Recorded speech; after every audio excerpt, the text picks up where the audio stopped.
TDP MLA Gummanuru Jayaram చేసిన వ్యాఖ్యలను ఖండించారు గుత్తి వైఎస్ఆర్సీపీ నేతలు. ఆయన చేసిన వ్యాఖ్యలు చట్టవిరుద్ధమన్నారు.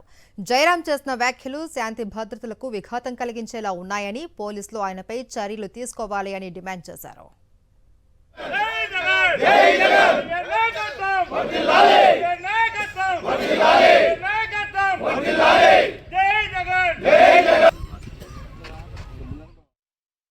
నువ్వు ఏదైతే ఒక బాధ్యతాయుతమైనటువంటి రాజ్యాంగబద్ధమైనటువంటి పదవిలో ఉంటూ ఆపోజిట్ వాళ్ళని నామినేషన్ వేస్తే తలకాయలు తీస్తా, లేదంటే రైల్ గేట్ మీద పండబెడతా, లేదంటే వారి తోకలు కత్తిరిస్తా, లేదంటే వారి మీద కేసులు బనాయిస్తా అంటూ ఇటువంటి రెచ్చగొట్టే వ్యాఖ్యలు చేసి అనవసరమైనటువంటి ఇబ్బందికర పరిస్థితులు తలెత్తే విధంగా, శాంతి భద్రతలకు భంగం కలిగే విధంగా నీ వ్యాఖ్యలు ఉన్నాయి.